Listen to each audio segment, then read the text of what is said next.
نحمدہ و نصلی علی رسولہ الکریم، اما بعد، اعوذ باللہ من الشیطان الرجیم، بسم اللہ الرحمن الرحیم۔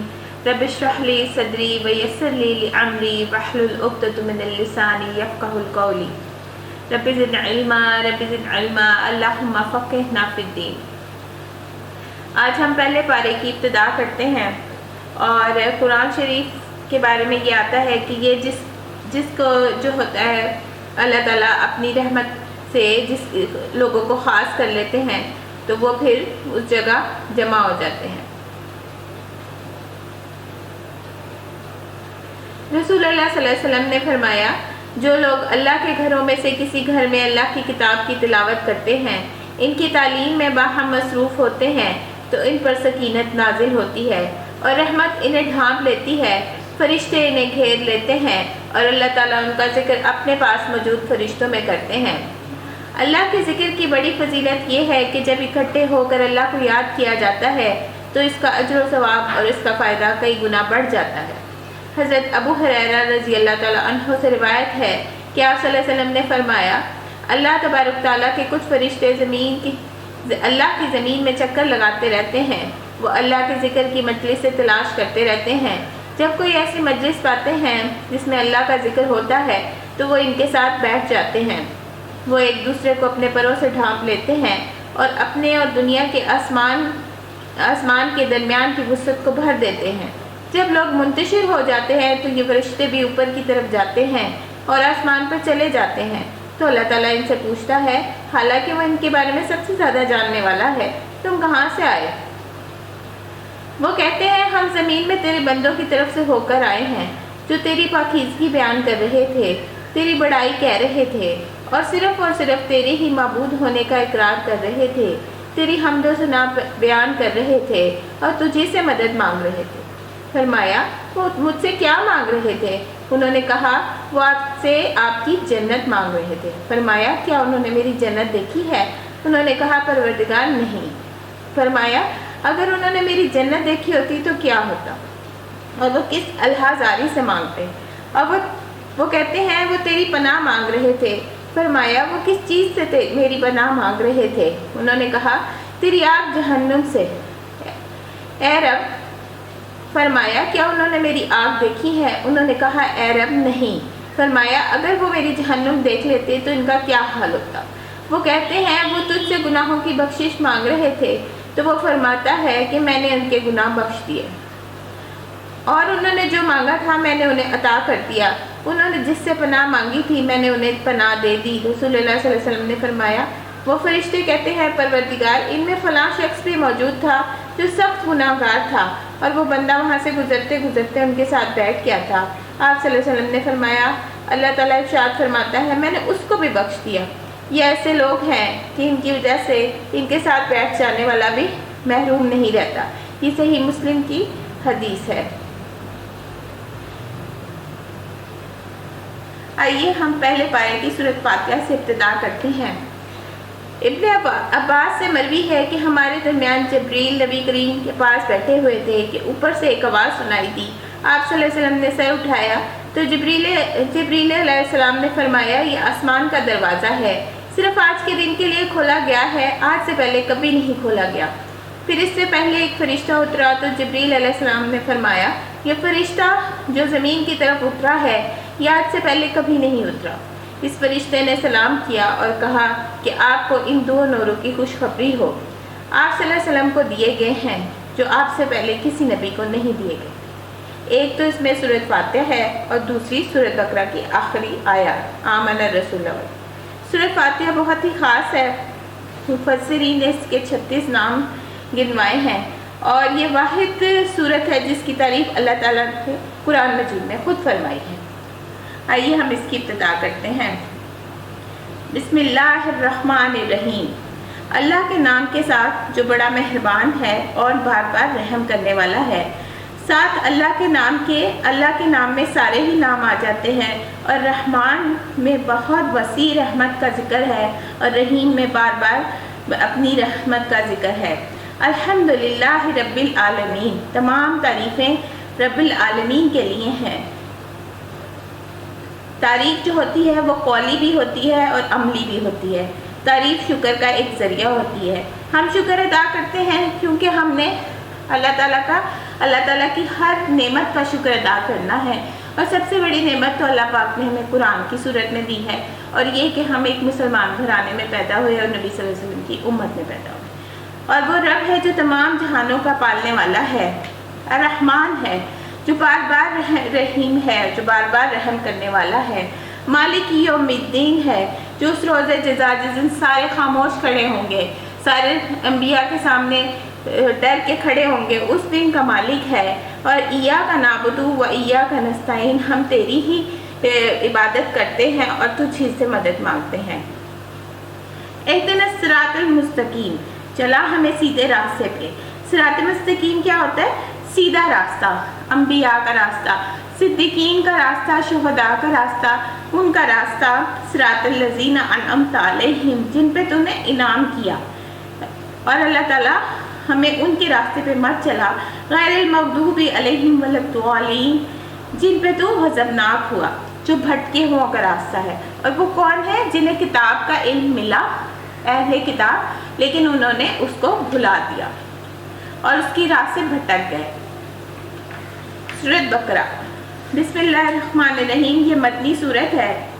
الف لام میم، ذالک الکتاب لا ریب فیہ، یہ اللہ کی کتاب ہے، اس میں کوئی شک نہیں ہے۔ اللہ تعالیٰ اپنے پورے جاہ و جلال سے کہہ رہے ہیں کہ یہ بالکل اتھینٹک کتاب ہے، اور وہ بالکل کانفیڈنس سے کہہ رہے ہیں قرآن میں کہ اس میں کوئی شک نہیں ہے، اور یہ ہدایت ہے متقین کے لیے۔ متقین کون ہوتے ہیں؟ جو ڈرنے والے ہوتے ہیں، جو اللہ کے خوف سے ڈر کے اللہ کے پسندیدہ کام کرتے ہیں اور اللہ کے ناپسندیدہ کاموں کو چھوڑ دیتے ہیں۔ اب آگے ہم متقین کی خصوصیات پڑھتے ہیں۔ الذین یؤمنون بالغیب ویقیمون الصلاۃ ومما رزقناہم ینفقون، وہ لوگ ان پرہیزگاروں کے لیے جو غیب پر ایمان لاتے ہیں۔ غیب کیا ہوتا ہے؟ بن دیکھے ایمان لانا، تقدیر پہ ایمان، اور قبر کے اوپر ایمان، جنت آپ نے دیکھی نہیں ہے، اور ساری اس طرح کی باتیں۔ نماز قائم کرتے ہیں، اور جو رزق ہم نے ان کو دیا ہے اس میں سے خرچ کرتے ہیں، باندھ کے نہیں رکھ لیتے، جو رزق ہوتا ہے وہ دوسروں کو بھی دیتے ہیں۔ اور جو کتاب والذین یؤمنون بما انزل الیک وما انزل من قبلک، اور جو کتاب آپ صلی اللہ علیہ وسلم پہ نازل کی گئی ہے یعنی کہ قرآن، اور جو کتابیں آپ سے پہلے نازل کی گئی تھیں ان سب پہ ایمان لاتے ہیں۔ یہ کس کی کوالٹیز ہیں؟ متقین کی۔ اور وہ آخرت پہ یقین رکھتے ہیں، ایسے لوگ اپنے رب کی طرف سے راہ راست پہ ہیں، وَأُولَٰئِکَ هُمُ الْمُفْلِحُونَ، اور وہی فلاح پانے والے ہیں۔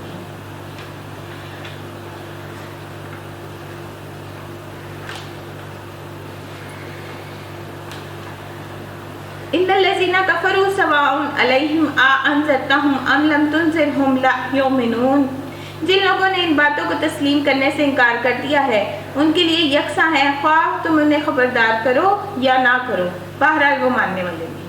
کیوں؟ کیونکہ ان کے دلوں پہ اللہ نے مہر لگا دی ہے۔ ختم اللہ علی قلوبہم وعلی سمعہم، اللہ نے ان کا کانوں پہ سیل لگا دی ہے۔ جب سیل لگ جاتی ہے کسی بوٹل پہ تو اندر نمی نہیں جاتی، اسی طرح اللہ نے ان کے کانوں پہ، ان کے دلوں پہ اور ان کی آنکھوں پہ پردہ ڈال دیا ہے، اور وہ سخت سزا کے مستحق ہیں، اور ان کے لیے کیا ہے؟ عذاب عظیم۔ بعض لوگ ایسے بھی ہیں جو کہتے ہیں ہم اللہ پر اور آخرت کے دن پر ایمان لائے، حالانکہ در حقیقت وہ مومن نہیں ہے۔ اب یہ کس کی ڈیفینیشن ہو رہی ہے؟ یہ منافقین کی ساری کوالٹیز اب بتائی جائیں گی۔ اور وہ کیا کرتے ہیں؟ وہ اللہ کو دھوکہ دے رہے ہیں۔ یخادعون اللہ والذین آمنوا، یعنی وہ ایمان والوں کو اور اللہ کو دھوکہ دے رہے ہیں، وہ اللہ اور ایمان والوں کے ساتھ دھوکہ بازی کر رہے ہیں، مگر دراصل وہ خود اپنے آپ کو ہی دھوکے میں ڈال رہے ہیں اور انہیں اس کا شعور ہی نہیں ہے۔ ان کے دلوں میں ایک بیماری ہے جسے اللہ نے اور زیادہ بڑھا دیا ہے، نفاق کی بیماری منافقین کے دلوں میں۔ اور مفسرین کہتے ہیں کہ دنیا کی محبت بھی اسی بیماری میں آتی ہے، اور وہ جھوٹ بولتے ہیں، اس کی پاداش میں ہم نے ان کے لیے دردناک سزا تیار کر رکھی ہے۔ جب ان سے کہا گیا کہ زمین میں فساد برپا نہ کرو تو انہوں نے کہا کہ ہم تو اصلاح کرنے والے ہیں، خبردار حقیقت میں یہی لوگ مفسد ہیں مگر انہیں شعور ہی نہیں۔ فساد کیا ہوتا ہے؟ جب وہ جھوٹ بولتے ہیں تو فساد ہو جاتا ہے۔ اور جب ان سے کہا گیا جس طرح دوسرے لوگ ایمان لائے ہیں اس طرح تم بھی ایمان لاؤ، تو انہوں نے یہی جواب دیا، کیا ہم بے وقوفوں کی طرح ایمان لائیں؟ یعنی کہ آپ سب سے زیادہ کمزور طبقہ جو تھا وہ ہر نبی پہ پہلے ایمان لایا ہے۔ تو یہ سردار قریش تھے، تو یہ کہتے تھے کہ ہم تو بڑے لوگ ہیں تو ہم کس طرح ایمان لائے؟ تو کہتے ہیں یہ بے وقوف لوگ، نہ نبی صلی اللہ علیہ وسلم کے پاس مال تھا، نہ وہ جو جلال رہا تھا، سارا حشمت وغیرہ چلی گئی تھی، تو وہ کہتے ہیں ہم ان کی طرح ایمان لائیں۔ خبردار حقیقت میں تو یہ خود ہی بے وقوف ہیں مگر یہ جانتے نہیں ہیں۔ جب یہ اہل ایمان سے ملتے ہیں تو کہتے ہیں ہم ایمان لائے، اور جب علیحدگی میں اپنے شیطانوں سے ملتے ہیں تو کہتے ہیں اصل میں تو ہم تمہارے ہی ساتھ ہیں اور ہم ان لوگوں سے مذاق کر رہے ہیں۔ اللہ ان کا مذاق کرتا ہے اور ان کی رسی دراز کیے جاتا ہے اور یہ اپنی سرکشی میں اندھوں کی طرح بھٹکتے چلے جا رہے ہیں۔ اولئک الذین اشتروا الضلالہ بالہدی، یہ اتنے بدقسمت لوگ ہیں کہ انہوں نے ہدایت کے بدلے گمراہی خرید لی ہے، مگر یہ سودا ان کے لیے نفع بخش نہیں ہے اور یہ ہرگز صحیح راستے پہ نہیں ہے۔ ان کی مثال ایسی ہے جیسے کسی ایک شخص نے آگ روشن کی اور جب اس نے سارے ماحول کو روشن کر دیا تو اللہ نے ان کا نور سلب کر لیا۔ یعنی کہ جب انہیں اللہ نے احکام دیے تو وہ جب سخت احکام آئے تو وہ وہاں پر اللہ نے ان کی نور بصارت ہی چھین لی اور انہیں ان کے حال پر چھوڑ دیا کہ تاریکیوں میں انہیں کچھ نظر نہیں آتا۔ جس کا نور ہوگا وہ اتنا ہی پلسرات سے جلدی راستہ کور کرے گا۔ تو اس کے لیے دعا یہی ہے کہ اللہ پاک ہمیں اپنا نور عطا فرمائے۔ اللہم اجعلنی قلبی نورا۔ یہ بہرے ہیں، سمن بکمن عمیون فہم لا یرجعون، یہ رجوع ہی نہیں کر سکتے کیونکہ اللہ نے انہیں توفیق ہی نہیں دی۔ یہ بہرے ہیں، گونگے ہیں، اندھے ہیں اور یہ اب نہ پلٹیں گے۔ یا پھر ان کی مثال یوں سمجھو کہ آسمان سے زور کی بارش ہو رہی ہے۔ بارش کیا ہو رہی ہے؟ وحی کے احکامات نازل ہو رہے ہیں اور اس کے ساتھ اندھیری گھٹا اور کڑک اور چمک بھی ہے۔ یہ بجلی کے کڑاکے سن کر اپنی جانوں سے خوف سے انگلیاں گھسا لیتے ہیں۔ یعنی کہ جب بھی سخت قسم کے احکامات آتے ہیں تو یہ کیا کرتے ہیں؟ اپنے کانوں میں انگلیاں ٹھوس لیتے ہیں تاکہ انہیں سخت والے آسان احکام لے لیتے ہیں، سخت والے چھوڑ دیتے ہیں۔ اور اللہ ان منکرین حق کو اپنی طرف سے ہر طرف سے گھیرے میں لیے ہوئے ہے۔ جب اکثر ان کی حالت یہ ہو رہی ہے کہ گویا عنقریب بجلی ان کی بصارت اچک لے جائے گی۔ جب ذرا انہیں روشنی محسوس ہوتی ہے تو اس میں کچھ دور چل لیتے ہیں، یعنی کہ آسان جو احکام ہوتے ہیں اس میں چل لیتے ہیں، جیسے مشکل احکام آتے ہیں تو چھوڑ دیتے ہیں، اپنے علماء کے پاس بھاگتے ہیں۔ جب ان پر اندھیرا چھا جاتا ہے تو کھڑے ہو جاتے ہیں۔ اللہ چاہتا تو ان کی سماعت اور بصارت بالکل ہی سلب کر لیتا، یقیناً وہ ہر چیز پہ قادر ہے۔ اب تمام بنی انسانیت سے خطاب ہے، یا ایھا الناس اعبدوا ربکم الذی خلقکم والذین من قبلکم لعلکم تتقون۔ تمام بنی نوع انسانیت کو ارشاد فرمایا گیا کہ لوگوں بندگی اختیار کرو اپنے اس رب کی جس نے تمہیں بھی پیدا کیا اور جو تم سے پہلے کے لوگ ہیں اس سب کا خالق ہے۔ تمہارے بچنے کی توقع اس صورت میں ہو سکتی ہے، وہی تقوی کا مطلب یہی ہے کہ بچ جائے، دنیا میں جو ہے وہ برائیوں سے بچ جائے اور آخرت میں جو ہے وہ جہنم کی آگ سے بچ جائے۔ وہی تو ہے جس نے تمہارے لیے زمین کا فرش بچھایا، آسمان کی چھت بنائی، اوپر سے پانی برسایا اور اس کی طرف سے ہر طرح کی پیداوار نکال کے تمہارے لیے رزق بہم پہنچایا۔ بس جب تم یہ جانتے ہو کہ دوسروں کو اللہ کے مد مقابل نہ ٹھہراؤ۔ اللہ تعالیٰ کیا کہتے ہیں؟ فَلَا تَجْعَلُوا لِلَّهِ أَندَادًا، یعنی اللہ کے ساتھ کسی کو شریک مت کرو۔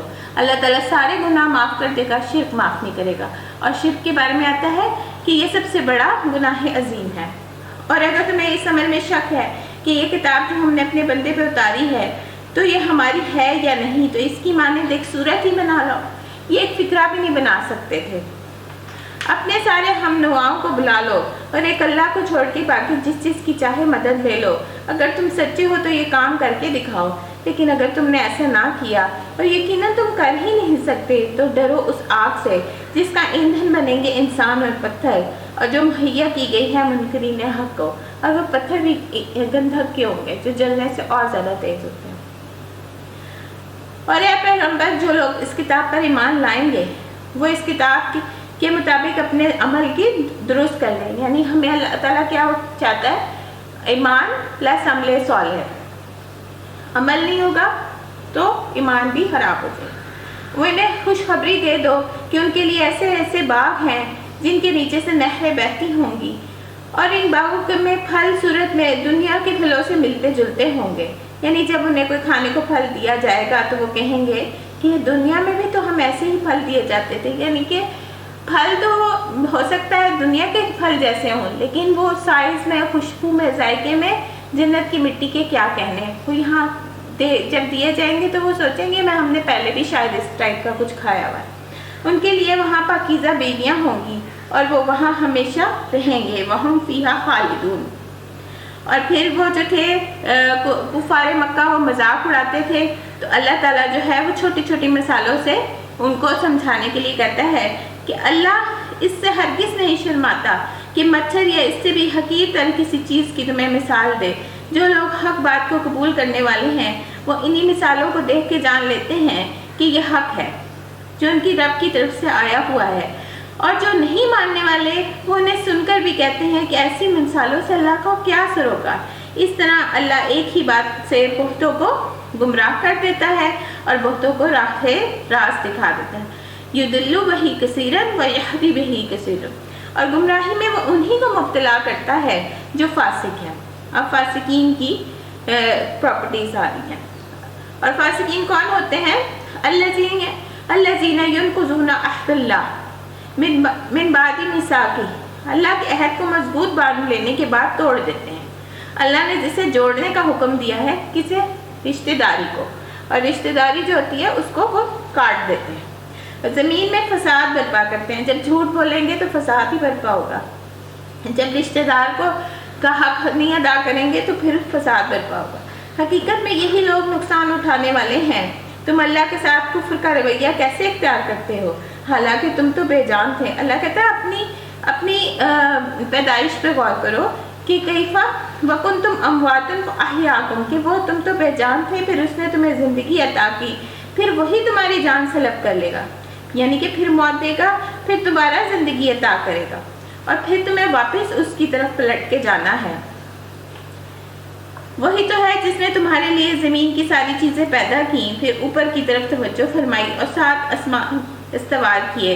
وہ ہر چیز کا علم رکھنے والا ہے۔ پھر ذرا اس وقت کا تصور کرو جب تمہارے رب نے فرشتوں سے کہا فَإِذْ قَالَ رَبُّكَ لِلْمَلَائِكَةِ إِنِّي جَاعِلٌ فِي الْأَرْضِ خلیفہ، کہ میں زمین میں ایک خلیفہ بنانے والا ہوں۔ انہوں نے عرض کیا کیا آپ زمین میں کسی ایسے کو مقرر کرنے والے ہیں جو اس کا انتظام بگاڑ دے گا اور خون ریزیہ کرے گا، اور آپ کی حمد و ثنا کرنے کے لیے ہم ہی کافی ہیں، اور آپ کے لیے تقدیس تو ہم کر ہی رہے ہیں۔ یعنی بیت المعمور میں ہر وقت فرشتے جو ہے وہ طواف کرتے رہتے ہیں اور اس کا، اور وہ اتنی زیادہ تعریف کرتے ہیں اور اتنی زیادہ نماز پڑھتے ہیں کہ وہاں پر ایک دفعہ جو فرشتہ نماز پڑھ لیتا ہے نا اس کی دوبارہ پاری نہیں آتی زندگی میں۔ تو فرمایا میں جانتا ہوں، قال انی عالم ما لا تعلمون، جو تم نہیں جانتے۔ اس کے بعد اللہ نے آدم کو ساری چیزوں کے نام سکھائے، جتنی بھی دنیا میں ان کی اولاد آنی تھی اور جتنی بھی چیزیں تھیں ساری چیزوں کے خود ہی اللہ پاک نے نام سکھا دیے، اور علم کی بنا پر اللہ نے انسان کو فوقیت دی فرشتوں کو۔ پھر انہیں فرشتوں کے سامنے پیش کیا اور فرمایا اگر تمہارا خیال صحیح ہے کہ کسی خلیفہ کے تقرر سے انتظام بگڑ جائے گا تو ذرا ان چیزوں کے نام تو بتاؤ۔ انہوں نے عرض کیا سبحانک لا علم لنا، نقص سے پاک تو صرف آپ کی ہی ذات ہے، ہم تو صرف اتنا ہی علم رکھتے ہیں جتنا آپ نے ہم کو دے دیا ہے۔ حقیقت میں وہ سب کچھ جاننے والے اور سمجھنے والا آپ کے سوا کوئی نہیں ہے۔ پھر اللہ نے آدم سے کہا تم ذرا ان چیزوں کے نام بتاؤ انہیں۔ جب اس نے ان کے نام ان سب کو بتا دیے تو اللہ نے فرمایا میں نے تم سے نہ کہا تھا میں آسمان اور زمین کی وہ ساری حقیقتیں جانتا ہوں جو تم سے مخفی ہیں، جو کچھ تم ظاہر کرتے ہو وہ بھی مجھے معلوم ہے اور جو کچھ تم چھپاتے ہو اسے بھی میں جانتا ہوں۔ وَإِذْ قُلْنَا لِلْمَلَائِكَةِ اسْجُدُوا لِآدَمَ فَسَجَدُوا إِلَّا إِبْلِيسَ، پھر جب ہم نے فرشتوں کو حکم دیا کہ آدم کے آگے جھک جاؤ تو سب جھک گئے، لیکن ابلیس نے انکار کر دیا۔ ابلیس نے انکار جھکنے سے کیا تھا اور وہ ایک سجدہ اسے جنت سے نکلوا دیا تھا۔ وہ اپنی بڑائی کے گھمنڈ میں پڑ گیا اور نافرمانوں میں سے شامل ہو گیا۔ وَكَانَ مِنَ الْكَافِرِينَ، یعنی کہ ایک سجدے کا انکار اسے کافر بنا گیا۔ پھر ہم نے آدم سے کہا تم اور تمہاری بیوی دونوں جنت میں رہو، یہاں پا فراغت جو چاہو کھاؤ، مگر اس درخت کے پاس مت جانا اور ورنہ تم ظالموں میں شمار ہو جاؤ گے۔ آخرکار شیطان نے ان دونوں کو اس درخت کی ترغیب دے کر ہمارے حکم کی پیروی سے ہٹا دیا، پھر انہیں اس حالت سے نکلوا کر چھوڑا جس میں وہ تھے۔ ہم نے حکم دیا اب تم سب یہاں سے اتر جاؤ، تم ایک دوسرے کے دشمن ہو، تمہیں ایک خاص وقت تک زمین میں ٹھہرنا ہے اور وہیں گزر بسر کرنی ہے۔ رہنا تو ابن آدم علیہ السلام کو زمین پر ہی تھا، لیکن جنت میں آزمائش کے طور پہ رکھا گیا تھا۔ اور اس وقت آدم نے اپنے رب سے چند کلمات سیکھ کر توبہ کی۔ وہ کیا کلمات تھے؟ اللہ پاک نے خود ہی سکھائے، ربنا ظلمنا انفسنا وان لم تغفر لنا وترحمنا لنکونن من الخاسرین، جس کو اس کے رب نے قبول کر لیا کیونکہ وہ بڑا معاف کرنے والا ہے اور رحم فرمانے والا ہے۔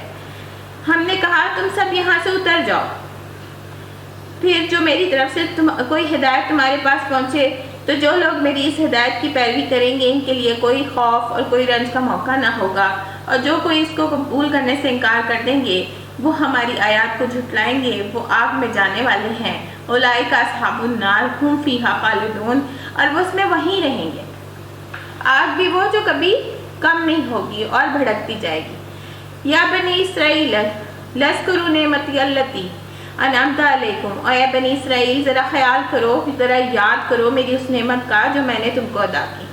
بنی اسرائیل میں سارے نبی آئے ہیں، جتنے بھی حضرت آدم سے لے کے حضرت موسیٰ، تمام نبی جو ہیں، حضرت عیسیٰ، تمام اسی میں آیا، حضرت نوح، لیکن صرف بنی اسماعیل میں ایک ہی نبی آیا، حضرت محمد صلی اللہ علیہ وسلم۔ اور ان بنی اسرائیل نے اس بات سے کہ بنی اسماعیل میں آخری نبی کیوں نہ آیا، حضرت محمد کا اپنے حسد کی وجہ سے انکار کیا ہے۔ میرے ساتھ تمہارا جو عہد تھا اسے تم پورا کرو، تو میرا جو عہد تمہارے ساتھ تھا اسے میں پورا کروں گا، اور مجھ ہی سے ڈرو، اور جو میں نے کتاب بھیجی ہے اس پر ایمان لاؤ، یہ اس کتاب کی تائید میں ہے جو تمہارے پاس پہلے سے موجود تھی۔ یعنی کہ اہل کتاب کو کہا جا رہا ہے کہ قرآن پہ ایمان لے آؤ، لہٰذا سب سے پہلے تم ہی اس کے منکر نہ بن جاؤ۔ یعنی کہ جو چاہیے تھا یہ تھا کہ وہ پہلے سے اہل کتاب تھے اور وہ ایک نیا ایڈیشن یعنی کہ قرآن ایک مکمل ایڈیشن آیا تھا، وہ اس کو فوراً قبول کر لیتے، لیکن انہوں نے حسد کے مارے قرآن کا بھی انکار کر دیا اور حضرت محمد صلی اللہ علیہ وسلم کا بھی انکار کر دیا۔ اور تھوڑی قیمت پہ میری آیات کو نہ بیچ ڈالو۔ جب اہل قریش جو تھے وہ پڑھے لکھے نہیں تھے، وہ اہل کتاب کے پاس پوچھنے جاتے تھے اور اس نبی کی تصدیق کرنے جاتے تھے کہ یہ کتاب والے لوگ ہیں، پڑھے لکھے لوگ ہیں، تو وہ کیا کرتے تھے، وہ ان کو جھٹلا دیتے تھے، ان کو ورغلا دیتے تھے اور کہتے تھے یہ سچے نبی نہیں ہیں۔ تو تھوڑی قیمت پہ میری آیات کو نہ بیچ ڈالو اور میرے غضب سے بچو، باطل کا رنگ چڑھا کر حق کو مشتبہ نہ کرو۔ حق کیا تھا کہ حضور صلی اللہ علیہ وسلم کی آمد کی خبر جو تھی وہ ان کی کتابوں میں لکھی ہوئی تھی، اور نہ جانتے بوجھتے حق کو چھپانے کی کوشش کرو، وَأَنْتُمْ تَعْلَمُونَ، حالانکہ تم جانتے ہو۔ نماز قائم کرو، زکوٰۃ دو اور میرے آگے جھکو۔ وَأَقِیمُوا الصَّلَاةَ وَآتُوا الزَّکَاةَ وَارْكَعُوا مَعَ الرَّاکِعِینَ، اور ان کے ساتھ تم بھی جھک جاؤ جو میرے آگے جھک رہے ہیں۔ تم دوسروں کو تو نیکی کا حکم دیتے ہو، یہ ان کے علماء کے بارے میں آ رہا ہے کہ وہ خود کام نہیں کرتے تھے، دوسروں کو نیکی کا حکم دیتے تھے مگر اپنے آپ کو بھول جاتے ہو، حالانکہ تم تو کتاب کی تلاوت بھی کرتے ہو، کیا تم عقل سے کام لیتے؟ افلا تعقلون؟ واستعینوا بالصبر والصلاۃ، اور صبر اور نماز سے مدد لو۔ کسی بھی مشکل وقت کے لیے اللہ تعالیٰ نے ہمیں دو قسم کے رول بتا دیے، صبر اور نماز۔ جب حضرت ابراہیم کی بیوی حضرت سارہ کو بادشاہ نے پکڑ لیا تھا تو اس وقت بھی وہ نماز پڑھنے کے لیے کھڑی ہو گئی تھی۔ بے شک نماز ایک سخت مشکل کام ہے مگر فرمانبرداروں کے لیے مشکل نہیں ہے۔ جو سمجھتے ہیں کہ آخرکار انہیں اپنے رب سے ملنا ہے اور اسی کی طرف پلٹ کے جانا ہے۔ اے بنی اسرائیل، یاد کرو میری اس نعمت کا جس سے میں نے تمہیں نوازا تھا، اور اس بات کو کہ میں نے تمہیں تمام دنیا کی قوموں پہ فضیلت ادا کی تھی۔ وَأَنِّي فَضَّلْتُكُمْ عَلَى الْعَالَمِينَ، اور اس ساری نعمتیں، من و سلوہ، بادل کا سایہ، سب کچھ انہیں عطا ہوا تھا، لیکن یہ اتنی لاڈلی قوم تھی، لیکن یہ اتنی ہی نافرمان قوم تھی۔ انہوں نے سارا کچھ کر کے اور اللہ تعالیٰ کی نافرمانی کی۔ اور ڈرو اس دن سے جب کوئی کسی کے کام ذرا نہ آئے گا، اور نہ کسی کی طرف سے سفارش قبول ہوگی، نہ کسی کو فدیہ لگ کے چھوڑا جائے گا، اور نہ مجرموں کو کہیں سے مدد مل سکے گی۔ یاد کرو وہ وقت جب ہم نے تم کو فرعونیوں کی غلامی سے نجات بخشی تھی۔ فرعون بڑا ظالم بادشاہ تھا، اور وہ تمام بنی اسرائیل کو غلامی میں اس نے لیا ہوا تھا، اور وہ خود تو قبطی تھا، اور وہ ان سے عمارتیں بنواتا تھا، اور ان کے جو کھانے کو بھی کم دیتا تھا، اور غلامی میں رکھا ہوا تھا۔ انہوں نے تمہیں سخت عذاب میں مبتلا کر رکھا تھا، تمہارے لڑکوں کو ذبح کرتے تھے، تمہاری لڑکیوں کو زندہ رہنے دیتے تھے۔ فرعون کو کسی نے جمعی نے بتایا تھا کہ ان کی قوم میں سے ایک بیٹا پیدا ہوگا جو تمہارا قتل کرے گا، لہٰذا وہ ہر سال بچوں کو قتل کرواتا تھا، 1 سال کرواتا تھا، 1 سال نہیں کرواتا تھا۔ تو جس سال حضرت ہارون کا پیدائش ہوئی اس سال وہ نہیں کروایا تھا، اور جس اگلے سال حضرت موسیٰ کی ہوئی تو پھر ان کی ماں نے انہیں چھپا دیا۔ اور اس حالت میں تمہارے رب کی طرف سے تمہاری بڑی آزمائش تھی، یعنی لڑکے مر جاتے تھے تو پھر نسل کیسے چلے گی۔ یاد کرو وہ وقت جب ہم نے سمندر کو پھاڑ کے تمہارے لیے راستہ بنایا، پھر اس میں سے تمہیں بخیریت گزروا دیا، پھر وہیں تمہاری آنکھوں کے سامنے فرعونیوں کو غرقاب کیا۔ یاد کرو جب ہم نے موسیٰ کو 40 روز شبانہ روز کی قرارداد پہ بلایا تو اس کے پیچھے تم نے بچڑوں کو اپنا معبود بنا بیٹھے۔ اصل میں وہاں سے جب نکلے ہیں فلسطین سے، تو یہ جو ہے ایک قوم جو تھی وہ بچڑے کی پوجا کر رہی تھی، تو انہوں نے کہا کہ بھئی ہمیں بھی موسیٰ ہمیں بھی ایک کسی طرح کا خدا بنا دو۔ اس وقت تم نے بڑی زیادتی کی تھی، مگر اس پر بھی ہم نے تمہیں معاف کر دیا کہ شاید اب تم شکر گزار بنو، لعلکم تشکرون۔ یاد کرو کہ ٹھیک اس وقت جب تم یہ ظلم کر رہے تھے، ہم نے موسیٰ کو کتاب اور فرقان عطا کی، یعنی موسیٰ علیہ السلام جو تھے وہ کوہ طور پہ گئے ہوئے تھے احکامات لینے، انہوں نے پیچھے نے سامری سے کہا اپنے زیور جو تھے وہ عورتوں نے پہنے ہوئے تھے بہت زیادہ، آپ کو پتہ ہے مصری خواتین زیور پہنتی تھیں، تو وہ سارے زیور انہوں نے بوجھ اتار کے پھینکا، اس میں اس زیور کو میلٹ کر کے ایک بچڑا کسی بنا لی تھی شکل جس میں سے ہوا گزرتی تھی تو اس میں سے آواز آتی تھی، اور یہ اس کی پوجا کرنے لگتے تھے۔ ہم نے موسیٰ کو کتاب اور فرقان عطا کی تاکہ تم اس کے ذریعے سے سیدھا راستہ پا سکو۔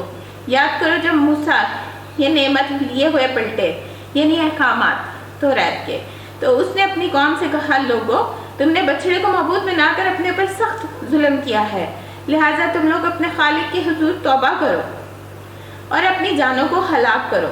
وَاقْتُلُوا أَنفُسَكُمْ، ہوا یہ تھا کہ اللہ پاک نے ان کی اس طرح کری تھی خلاصی کہ جو شرک کرنے والے لوگ تھے نا، ان کو دوسرے جنہوں نے نہیں شرک کیا تھا انہوں نے ان کو قتل کیا تھا۔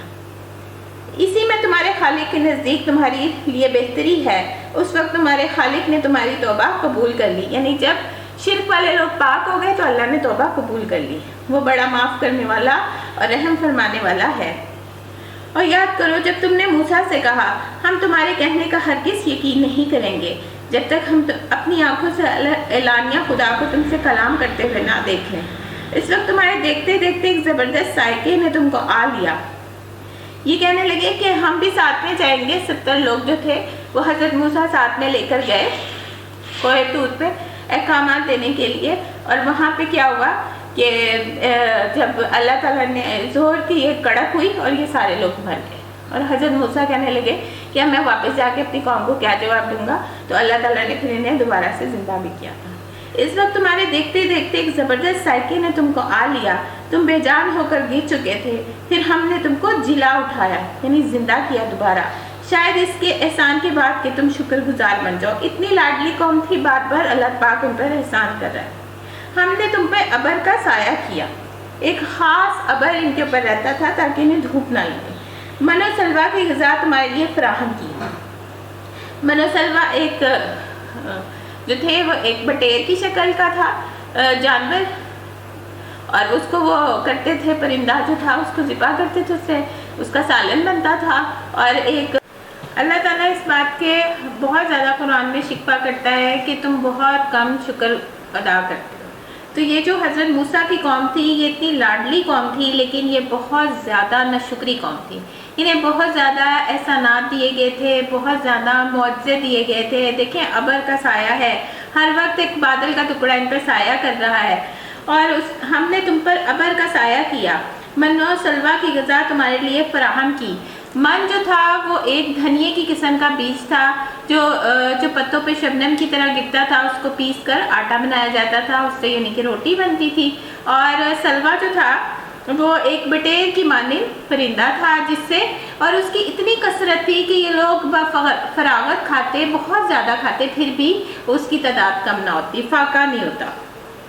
تو من و سلوہ ان کو دیا گیا تھا۔ وہ اور تم سے کہا کہ جو پاک چیزیں ہم نے تمہیں بخشی ہیں، کلوا من طیبات ما رزقناکم، کہ جو ہم نے تمہیں بخشی ہیں، اللہ پاک کہہ رہا ہے انہیں کھاؤ، مگر تمہارے اسلاف نے جو کچھ کیا وہ ہم پر ظلم نہ تھا۔ یعنی کہ انہوں نے کہا ہمیں نہیں چاہیے، ہمیں نہیں یہ کھانا، ہم بور ہو گئے، ہمیں نئی غذائیں دیں، بلکہ انہوں نے اپنے آپ پر ہی ظلم کیا۔ پھر یاد کرو جب ہم نے ان سے کہا یہ بستی جو تمہارے سامنے ہے اس میں داخل ہو جاؤ، اور ان سے کہا گیا تھا وَإِذْ قُلْنَا ادْخُلُوا هَٰذِهِ الْقَرْيَةَ فَكُلُوا مِنْهَا حَيْثُ شِئْتُمْ رَغَدًا وَادْخُلُوا الْبَابَ سُجَّدًا، سجدہ کرتے ہوئے داخل ہونا، سر جھکا کے، جیسے حضور صلی اللہ علیہ وسلم فتح مکہ کے موقع پہ اونٹی پہ سوار تھے تو انہوں نے اپنے سر کو عاجزی سے جھکایا ہوا تھا کہ تکبر میں شمار نہ ہو۔ تو ہم نے ان سے کہا کہ یہ جو بستی تمہارے سامنے اس میں داخل ہو جاؤ، اس کی پیداوار میں جس طرح چاہے مزے سے کھاؤ، مگر بستی کے دروازے میں سجدہ ریز کرتے ہوئے داخل ہونا اور کہتے جانا ہتاتن ہتاتن۔ ہتاتن کا مطلب تھا بخشتے اللہ پاک۔ انہوں نے کیا کہا؟ ہنتاتن، زبان کو مروڑ کے انہوں نے ہنتاتن یعنی کہ گندم چاہیے کہتے ہوئے داخل ہوئے، اور اپنے کونھوں کے بل گھسیٹتے ہوئے داخل ہوئے، یعنی ہر بات کا، ہر حکم کا مذاق اڑایا۔ اس وجہ سے اللہ پاک نے ان کو عذاب میں گھیر لیا، اور اللہ پاک نے حالا کہا تھا نغفر لکم خطایاکم، ہم تمہاری خطاؤں کو بخش دیں گے۔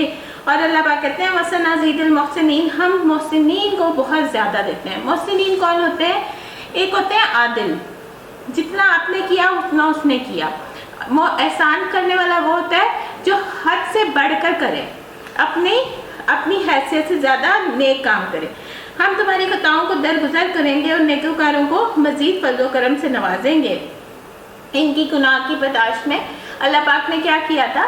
سامنے ہی وادی سینا تھی، لیکن یہ وہاں داخل ہی نہیں ہو پائے تھے۔ 40 سال تک یہ وہاں گھومتے رہتے اور پھر وہیں آ کے شام کو کھڑے ہو جاتے تھے، پھر گھومتے تھے، پھر وہیں آ کے شام کو کھڑے ہو جاتے تھے۔ 40 سال بعد جو پرانے لوگ تھے وہ مر گئے تھے، اور نئی قوم جو تھی وہ 40 سال بعد نئے جوان جو تھے وہ اس وادی سینا میں داخل ہوئے تھے۔ یہ اللہ پاک نے ان کا بدلہ لیا تھا۔ مگر جو بات کہی گئی تھی، یعنی کہا گیا تھا ہتاتن کہنا، انہوں نے کہا ہنتاتن، ظالموں نے اس کو بدل کر کچھ اور ہی کر دیا۔ آخرکار ہم نے ظلم کرنے والوں پر آسمان سے عذاب نازل کیا، یہ سزا تھی ان کی نافرمانیوں کی جو وہ کر رہے تھے۔ یاد کرو جب موسیٰ علیہ السلام نے اپنی قوم کے لیے پانی کی دعا کی، 12 قبیلے تھے، تو اب حضرت موسیٰ سے ہر بات کہا کرتے تھے کہ ہمیں یہ چاہیے وہ چاہیے، اپنے خدا سے دعا کرو، خود تو کرتے نہیں تھے دعا۔ ہم میں سے بھی بہت لوگ دوسروں سے کہتے ہیں آپ اس چیز کے لیے دعا کریں، لیکن خود جو آپ کا ڈائریکٹ تعلق اللہ پاک سے بنتا ہے وہ آپ جان ماز بچھائیں تو آپ کا ڈائریکٹ تعلق بن جاتا ہے۔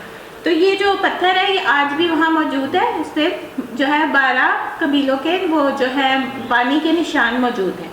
یاد کرو جب موسیٰ نے اپنی قوم کے لیے پانی کی دعا کی تو ہم نے ان سے کہا فلاں چٹان پر اپنا عصا مارو، چنانچہ اس سے 12 چشمے پھوٹ نکلے، اور ہر قبیلے نے جان لیا کہ کون سی جگہ اس کے پانی لینے کی ہے۔ اس وقت یہ ہدایت کر دی گئی تھی کہ اللہ کا دیا ہوا رزق کھاؤ اور زمین میں فساد نہ پھیلاتے پھرو، یعنی کہ اپنی اپنی جگہ میں سے پانی لو اور اپنی اپنی جگہ میں سے کھاؤ۔ یاد کرو جب تم سے کہا تھا اے موسیٰ ہم ایک ہی طرح کے کھانے پہ صبر نہیں کر سکتے، یعنی ہم خالی من و سلوہ نہیں کھا سکتے، اپنے رب سے دعا کرو. بار بار موسیٰ کو تنگ کرتے تھے، موسیٰ علیہ السلام کو، ان سے کہتے تھے اپنے خدا سے دعا کرو، خود نہیں دعا کرتے تھے. ہمارے لیے زمین کی پیداوار میں ساگ، ترکاری، کھیرا، کھکڑی، گیہوں، لہسن، پیاز، دال وغیرہ پیدا کریں. تو موسیٰ نے کہا کیا تمہیں ایک بہتر چیز یعنی من و سلوہ کو چھوڑ کے ادنا چیزوں پہ لینا چاہتے ہو؟ اچھا کسی شہری آبادی میں جا کر رہو، جو کچھ تم مانگتے ہو وہاں مل جائے گا.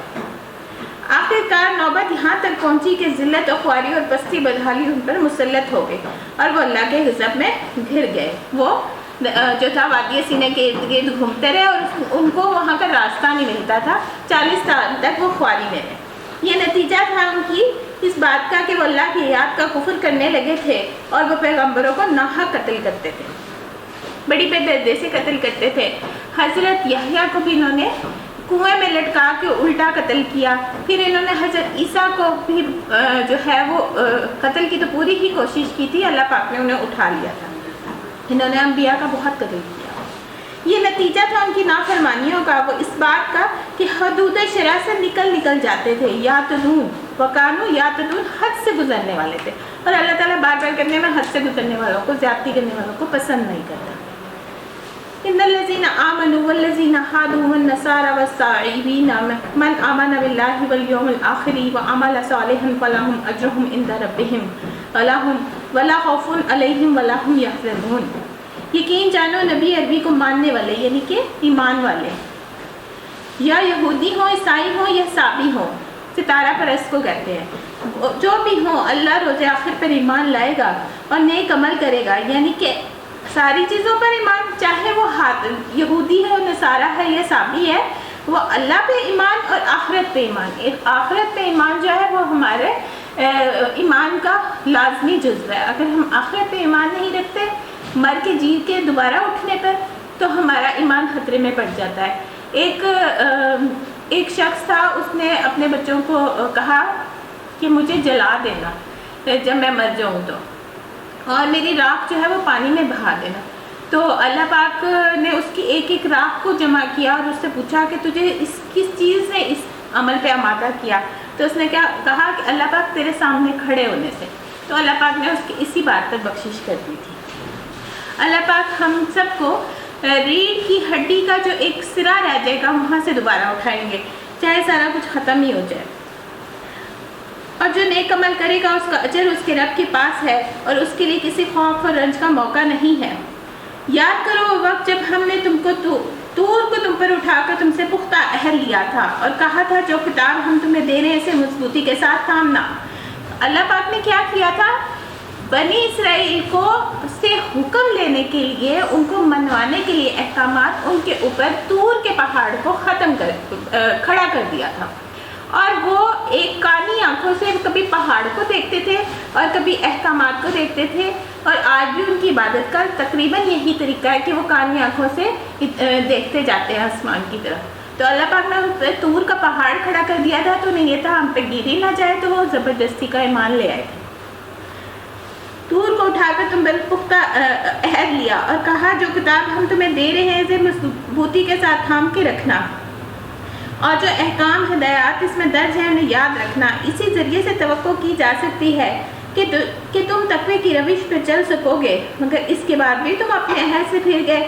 اس پر بھی اللہ کے فضل اور اس کی رحمت نے تمہارا ساتھ نہ چھوڑا. یعنی اللہ پاک کی رحمت اتنی وسیع تھی اور وہ اتنے ہی بدتمیز تھے، تو پھر بھی، اور ورنہ تم کب کے تباہ ہو چکے ہوتے، خاسرین، خسارہ پانے والوں میں سے ہو چکے. پھر اس بات کا ذکر ہے کہ وہ تھے ہی اس طرح کے سب واقعہ، سب کا ذکر ہے کہ اللہ پاک نے ان سے کہا تھا کہ ہفتے کا دن جو ہے وہ عبادت کا دن ہے، تو آپ نے اس دن جو ہے وہ مکمل عبادت کرنی ہے، کوئی روزی روٹی نہیں کرنی. یہ کیا کرتے تھے؟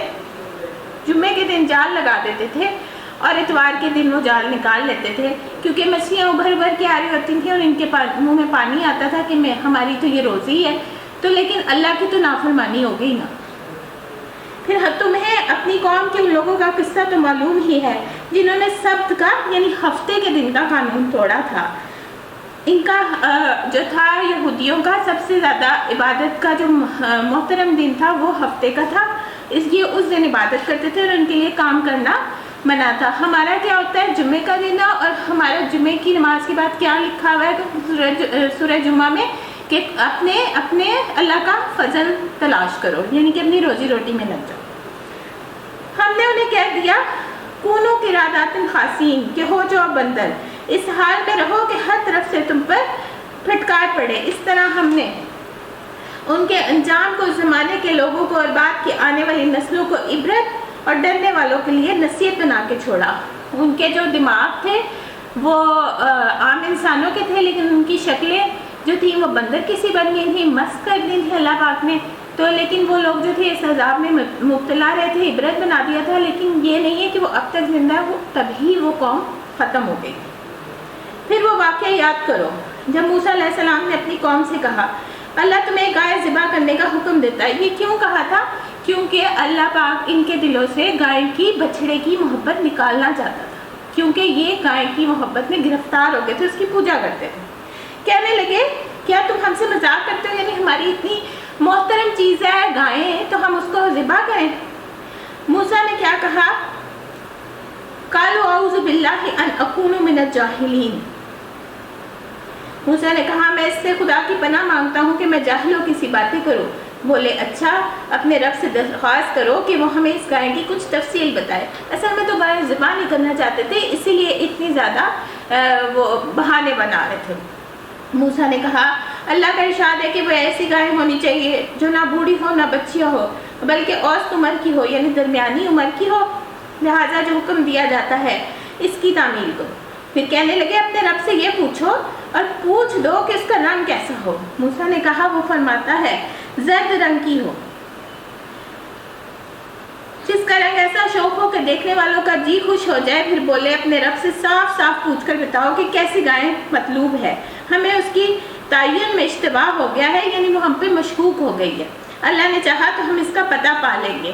وَإِنَّا إِن شَاءَ اللَّهُ لَمُهْتَدُونَ۔ اگر یہ حدیث میں آتا ہے کہ مفسرین کہتے ہیں کہ اگر یہ انشاءاللہ نہ کہتے تو کبھی بھی اس کا راستہ نہیں پا سکتے تھے۔ اصل میں تو یہ دل سے گائے ذبح کرنا ہی نہیں چاہتے تھے، کیونکہ یہ گائے کی محبت میں گرفتار تھے، اس کی پوجا کرتے تھے۔ انہوں نے انشاءاللہ کہا اس لیے یہ اپنے کام کر گئے۔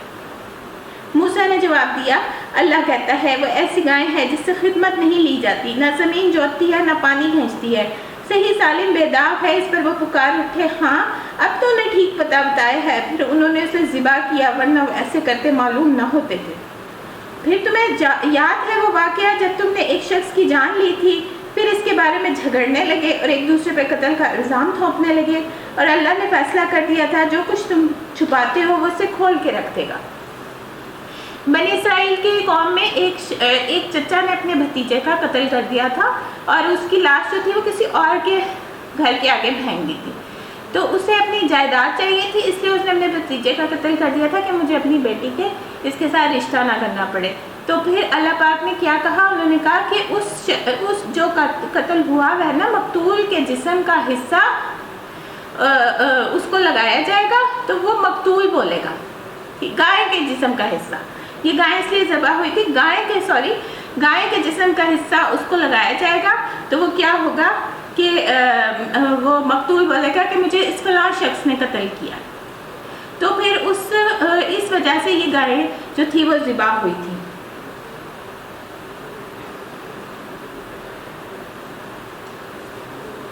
وہ ایک دوسرے اور پھر اس کے بارے میں جھگڑنے لگے، ایک دوسرے پہ قتل کا الزام تھوپنے لگے۔ اللہ نے فیصلہ کر لیا جو کچھ تم چھپاتے ہو اسے کھول کے رکھ دے گا۔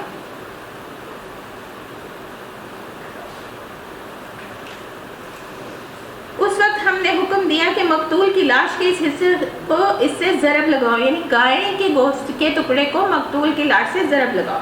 دیکھو اس طرح اللہ مردوں کو زندگی بخشتا ہے، وہ تمہیں اپنی نشانیاں دکھاتا ہے تاکہ تم لعلکم تعقلون، تاکہ تم سمجھو، یعنی اسی طرح اللہ مردوں کو بھی زندہ کرے گا۔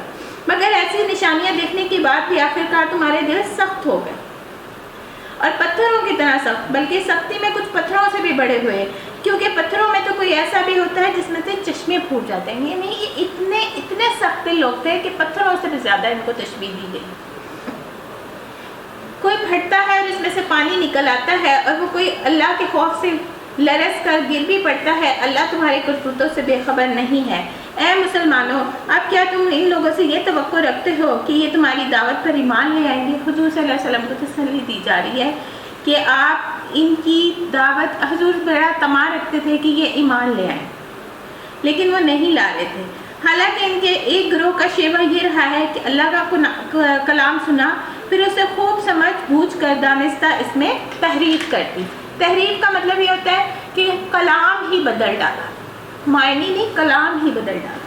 محمد رسول اللہ پر ایمان لانے والوں میں سے ملتے تو کہتے ہم بھی انہیں مانتے ہیں، اور جب آپس میں ایک دوسرے سے تخلیے کی بات چیت ہوتی تو کہتے بے وقوف ہو گئے ہو، ان لوگوں کو وہ باتیں بتاتے ہو جو اللہ نے تم پر کھولی ہیں تاکہ تمہارے رب کے پاس تمہارے مقابلے میں انہیں حجت پیش کرے۔ اور کیا ہے کہ جانتے نہیں ہیں جو کچھ یہ چھپاتے ہیں، جو کچھ ظاہر کرتے ہیں، اللہ کو ان سب باتوں کی خبر ہے۔ کیا چھپاتے تھے؟ حضور کی آمد کا پتہ تھا۔ یہ سورۃ بقرہ میں آگے آتا ہے کہ یہ حضور صلی اللہ علیہ وسلم کو ایسے پہچانتے ہیں جیسے اپنے بیٹوں کو پہچانتے تھے، لیکن انہوں نے پھر بھی انکار کیا۔ ان میں سے ایک دوسرا گروہ امیوں کا ہے۔ امی بغیر پڑھے لکھے لوگ تھے اور عرب کے گاؤں کے لوگ تھے۔ وہ بار بار ان کے پاس، اہل کتاب کے پاس جاتے تھے پوچھنے کے لیے کہ یہ ہمیں صحیح بات بتا دیں، لیکن وہ لوگ جو تھے اہل کتاب ان کو برگلا دیتے تھے، گمراہ کر دیتے تھے۔ جو کتاب کا تو علم رکھتے نہیں، امی لوگ کتاب کا علم رکھتے نہیں، بس اپنی بے بنیاد امیدوں اور آرزوؤں کو لیے بیٹھے ہیں اور محض وہم و گمان پر چلے جا رہے ہیں، یعنی جو باپ دادا نے کیا اسی کی تقلید کیے جا رہے ہیں۔ بس ہلاکت و تباہی ہے ان لوگوں کے لیے جو اپنے ہاتھوں سے شرع کا نوشتہ لکھتے ہیں، پھر لوگوں سے کہتے ہیں کہ یہ اللہ کے پاس سے آیا ہوا ہے، یعنی کہ اپنے پاس سے حکم لکھنا اور کہنا کہ یہ اللہ کے ہاتھ سے آیا ہے تاکہ اس کے معاوضے میں تھوڑا سا فائدہ حاصل کر سکیں۔ ہوتا یہ تھا کہ جب کوئی مسئلہ درپیش ہوتا تھا تو حضور صلی اللہ علیہ وسلم کے پاس نہیں آتے تھے اور آسان بات کے لیے آ جاتے تھے، اور جو زیادہ آسان فتویٰ لینے کے لیے اہل کتاب کے علماء کے پاس چلے جاتے تھے، انہیں معاوضہ دے کے اپنی مرضی کا فتویٰ لے لیتے۔ ان کے ہاتھوں کا یہ لکھا ان کے لیے تباہی کا سامان ہے، ان کی یہ کمائی بھی ان کے لیے موجب ہلاکت ہے۔ وہ کہتے ہیں دوزخ کی آگ ہمیں ہرگز نہ چھوئے گی، اللہ کے چند روز کی سزا مل جائے تو مل جائے۔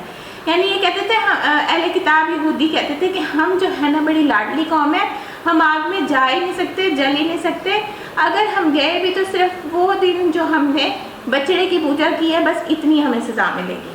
اگر یہ بات ہے تم اللہ کے ذمہ ڈال کر ایسی باتیں کہہ دیتے ہو جس کے متعلق تمہیں علم ہی نہیں ہے کہ اس نے ان کا ذمہ لیا ہے، آخر تمہیں دوزخ کی آگ کیوں نہ چھوئے گی؟ جو بھی بدی کمائے گا اور اپنی خطا کاری کے چکر میں پڑا رہے گا وہ دوزخی ہے، اور دوزخی میں وہ ہمیشہ رہے گا، اور جو لوگ ایمان لائیں گے، نیک عمل کریں گے، وہی جنتی ہیں اور وہ جنت میں ہمیشہ رہیں گے۔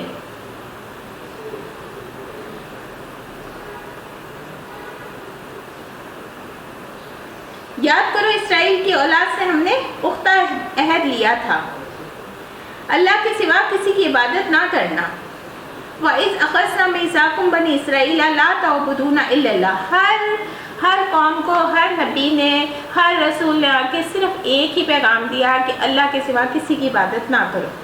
ماں باپ کے ساتھ اور رشتہ داروں کے ساتھ، یتیموں کے ساتھ، مسکینوں کے ساتھ نیک سلوک کرنا، اور کیا کرنا؟ وَقُولُوا لِلنَّاسِ حُسْنًا، لوگوں سے اچھی بھلی بات کرنا۔ بھلی بات بھی صدقہ ہوتی ہے، مسکراہٹ بھی صدقہ ہوتی ہے۔ وَأَقِیمُوا الصَّلَاةَ وَآتُوا الزَّکَاةَ، اور نماز قائم کرنا اور زکوٰۃ دینا۔ مگر تھوڑے آدمیوں کے سوا تم سارے ہی اس بحث سے پھر گئے اور اب تک پھرے ہوئے ہو۔ پھر ذرا یہ یاد کرو جو ہم نے تم سے مضبوط عہد لیا تھا، آپس میں ایک دوسرے کا خون نہ بہانا اور نہ ایک دوسرے کو گھر سے بے گھر کرنا۔ یعنی یہودیوں کو یہ کہا گیا تھا کہ جب آپ سے کسی دوسرا قبیلہ مدد مانگنے آئے تو آپ اس کی مدد نہ کریں، آپ لوگ آپس میں بھائی بھائی ہیں، ایک دوسرے کا قتل نہ کرنا۔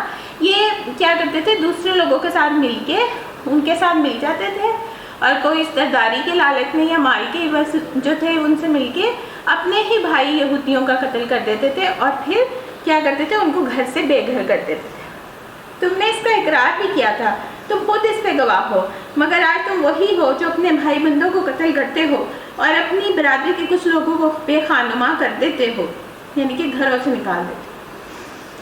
ظلم و زیادتی کے ساتھ ان کے خلاف جتھے بندیاں کرتے ہو، یعنی دوسرے قبیلوں سے جا کے مل جاتے ہو، اور جب وہ لڑائی میں پکڑے ہوئے تمہارے پاس آتے ہیں تو ان کی رہائی کے لیے فدیے کا لین دین کرتے ہو، یعنی جب وہ گرفتار ہو جاتے ہیں تو پھر معاوضہ دے کے فدیہ دے کے چھڑا لیتے ہو، حالانکہ انہیں ان کے گھروں سے نکالنا ہی سرے سے تم پر حرام تھا۔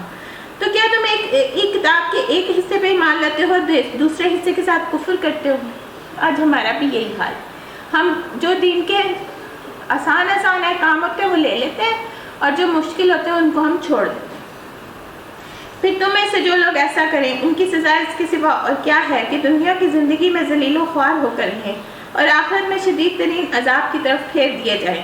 اللہ ان حرکات سے بے خبر نہیں ہے جو کچھ تم کر رہے ہو۔ وَمَا اللَّهُ بِغَافِلٍ عَمَّا تَعْمَلُونَ أُولَٰئِكَ الَّذِينَ نَشْتَرُوا الْحَيَاةَ الدُّنْيَا وَبِالْآخِرَةِ، یہ وہ لوگ ہیں جنہیں آخرت بیچ کر دنیا کی زندگی خرید لی ہے، لہٰذا نہ ان کی سزا میں تخفیف ہوگی اور نہ ہی انہیں کوئی مدد پہنچے گی۔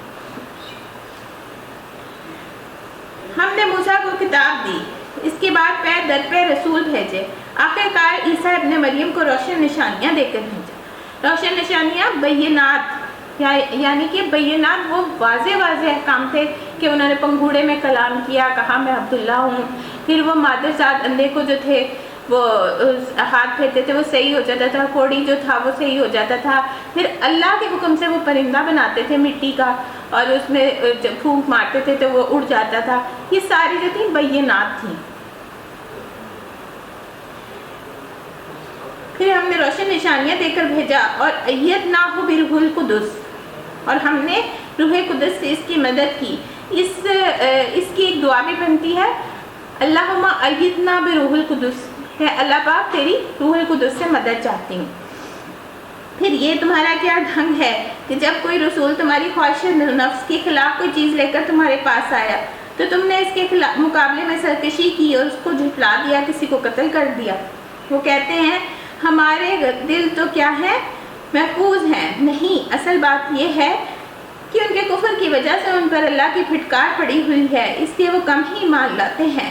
اور اب جو یہ کتاب اللہ کی طرف سے ان کے پاس آئی ہے اس کے ساتھ ان کا کیا برتاؤ ہے، یعنی قرآن کے ساتھ ماننے کی بجائے انکار کر رہے ہیں۔ باوجود یہ کہ وہ اس کتاب کی تصدیق کرتی ہے، یعنی پچھلی کتابوں کی تو تصدیق کر رہی ہے نا قرآن پاک جو ان کے پاس پہلے سے موجود تھیں، باوجود یہ کہ ان کی آمد سے پہلے وہ خود کفار کے مقابلے میں فتح نصرت کی دعائیں مانگا کرتے تھے، یعنی کہ پہلے تو کفار مکہ سے جو تھے وہ فتح کی دعائیں مانگتے تھے، اب جو ہے ان کے ساتھ ہی مل گئے اور حضور صلی اللہ علیہ وسلم کے خلاف ہو گئے۔ مگر جب وہ چیز آ گئی جسے وہ پہچان گئے، اور وہ چیز کیا تھی؟ وہ چیز تھی حضور صلی اللہ علیہ وسلم کی آمد، ان کی مہر نبوت، ان کی ساری نشانیاں، وہ آپ کو ایسے پہچانتے تھے جیسے اپنے بیٹوں کو پہچانتے، تو انہوں نے اسے ماننے سے انکار کر دیا، حالانکہ چاہیے کیا تھا، وہ فوراً ایمان لے آتے۔ خدا کی لعنت ان منکرین پہ، یہ کیسا برا ذریعہ ہے جس سے یہ اپنے نفس کی تسلی حاصل کرتے ہیں کہ جو ہدایت اللہ نے نازل کی ہے اس کو قبول کرنے سے صرف اس کی ضد کی بنا پر انکار کر رہے ہیں کہ اللہ نے اپنے فضل، وحی اور رسالت سے اپنے جس بندے کو خود چاہا نواز دیا، یعنی اللہ چاہے جس کو مرضی اپنا کلام دے دے۔ وہ کہتے تھے کہ جو قرآن ہے یہ کسی قریش کے سردار پہ کیوں نہیں نازل ہوا، تو اللہ چاہے جس کو مرضی اپنا کلام دے، جس کو چاہے نواز دے، لہٰذا یہ غضب بلائے غضب کے مستحق ہو گئے، اور ایسے کافروں کے لیے سخت ذلت امیز سزا مقرر ہے۔ وَإِذَا قِيلَ لَهُمْ آمِنُوا، جب ان سے کہا جاتا ہے ایمان لاؤ اس چیز پر جو اللہ نے ان پر نازل کی ہے، تو وہ کیا کہتے ہیں، ہم تو صرف اس چیز پر ایمان لاتے ہیں جو ہمارے ہاں یعنی نسل اسرائیل میں اتری ہے، یعنی کہ ان کی کتابیں، اس دائرے کے باہر جو کچھ آیا ہے اسے ماننے سے وہ انکار کرتے ہیں، حالانکہ وہ حق ہے اور اس تعلیم کی تصدیق و تائید کر رہا ہے جو ان کے ہاں پہلے سے موجود تھی۔ اچھا ان سے کہو اگر تم اس کی تعلیم پر ہی ایمان رکھنے والے ہو جو تمہارے ہاں پہلے آئی تھی، تو اس سے پہلے اللہ کے پیغمبروں کو جو خود بنی اسرائیل میں پیدا ہوئے تھے تو کیوں قتل کرتے تھے، یعنی تم اتنے اللہ والے ہو تو پیغمبروں کو کیوں قتل کرتے؟ جو دین حق کی بات کرتا تھا، جو کہتا تھا اللہ ایک ہے اس کا شرک نہ کرو، اللہ کی عبادت کرو، قیمت صلاۃ واتو زکاۃ، اس کو قتل کر دیتے تھے۔ تمہارے پاس موسیٰ کیسی کیسی روشن نشانیوں کے ساتھ آیا، پھر پھر بھی تم نے ایسے ظالم تھے کہ اس کے پیٹ موڑتے ہی بچڑے کو معبود بنا بیٹھے۔ پھر ذرا اس کے میثاق کو یاد کرو جو طور کو تمہارے اوپر اٹھا کر ہم نے تم سے لیا تھا، یعنی ان کے سروں پہ پہاڑ اٹھا کے ان سے عہد لیا تھا کہ انسان بنے رہو گے کہ یہ نہیں، اللہ کی عبادت کرو گے کہ نہیں۔ ہم نے تاکید کی تھی کہ جو ہدایت ہم تمہیں دے رہے ہیں اس کی سختی کے ساتھ پابندی کرو اور کان لگا کے سنو۔ تمہارے اسلاف نے کہا ہم نے سن لیا مگر ہم مانیں گے نہیں۔ بڑی ڈھیٹ قوم تھی۔ ان کی باطل پرستی کا یہ حال تھا کہ دلوں میں ان کے بچڑا ہی بسا ہوا تھا، یعنی دل میں گائے کی محبت ہی تھی، اس کی پوجا کرنا چاہتے تھے۔ کہو اگر تم مومن ہو، یہ عجیب ایمان ہے جو ایسی بری حرکات کا تمہیں حکم دیتا ہے۔ ان سے کہو کہ اگر واقعی اللہ کے نزدیک آخرت کا گھر تمام انسانوں کو چھوڑ کر تو صرف تمہارے لیے یہی مخصوص ہے تو تب تمہیں چاہیے کہ موت کی تمنا کرو، یعنی آج مرو گے تو کل تمہیں جنت مل جائے گی۔ اگر تم اپنے اس خیال میں سچے ہو، یقین جانو یہ کبھی ایسی تمنا کریں گے نہیں کریں گے، اس لیے کہ یہ جو کچھ اپنے ہاتھوں سے جو کچھ کما کر انہوں نے بھیجا ہے اس کا استقراق یہی ہے کہ یہ وہ جہنم کی تمنا نہ کرے۔ اللہ ان ظالموں کے حال سے خوب واقف ہے۔ اور کیا ہے، تم انہیں بہت زیادہ جینے کا حریص پاؤ گے۔ یہ کیا چاہتے تھے کہ ہماری ہزار سال عمر ہو، حتیٰ کہ یہ اس معاملے میں مشرکوں سے بھی بڑے ہوئے ہیں۔ ان میں سے ہر ایک شخص یہ چاہتا ہے کہ کسی طرح 1000 سال جیے، حالانکہ لمبی عمر بہرحال اسے عذاب سے تو دور نہیں پھینک سکتی۔ جیسے کچھ یہ اعمال کر رہے ہیں اللہ تو انہیں دیکھ ہی رہا ہے۔ اچھا، جب یہ کہتے تھے کہ حضور صلی اللہ علیہ وسلم کے پاس کون سا فرشتہ پیغام لے کے آتا ہے تو وہ کہتے تھے جبرائیل علیہ السلام لے کے آتے، تو کہتے تھے جبرائیل کو تو ہم نہیں مانیں گے، یہ ہماری پچھلی قوموں پر عذاب لے کے آیا تھا تو اس لیے ہم جبرائیل کے دشمن ہیں۔ ان سے کہو جو کوئی جبریل سے عداوت رکھتا ہے اس کو معلوم ہونا چاہیے جبریل نے اللہ ہی کے اذن سے یہ قرآن تمہارے قلب پہ نازل کیا ہے، یعنی اللہ پاک نے اپنے اذن سے نازل کیا ہے۔ حضور صلی اللہ علیہ وسلم اپنی مرضی سے نہیں بول رہے، جو قرآن اللہ پاک نے دیا ہے وہی کہہ رہے ہیں، جو پہلے آئی ہوئی کتابوں کی تصدیق و تائید کرتا ہے اور ایمان لانے والوں کے لیے ہدایت اور کامیابی کی بشارت بن کر آیا ہے۔ اگر جبریل سے ان کی دعوت کا یہی سبب ہے تو کہہ دو اللہ اور اس کے فرشتوں سے اور اس کے رسولوں سے اور جبریل سے اور میکائیل کے دشمن ہے، اللہ ان کافروں کا دشمن ہے۔ ایک نبی کا انکار تمام نبیوں کا انکار ہوتا ہے، ایک کتاب کا انکار ایمان سے خارج کر دیتا ہے۔ ہم نے تمہاری طرف ایسی آیات نازل کی ہیں جو صاف صاف حق کا اظہار کرنے والی ہیں اور ان کی پیروی سے صرف وہی لوگ انکار کرتے ہیں جو فاسق ہیں۔ کیا ہمیشہ ایسا نہیں ہوتا رہا کہ جب انہوں نے کوئی عہد لیا تو ان میں سے کسی ایک نئے گروہ نے اسے ضرور بالائے طاق رکھ دیا، یعنی پیچھے پھینک دیا، مانا نہیں، بلکہ ان میں سے اکثر ایسے ہیں جو سچے دل سے ایمان نہیں لاتے، جھوٹ موٹ ایمان لے آتے۔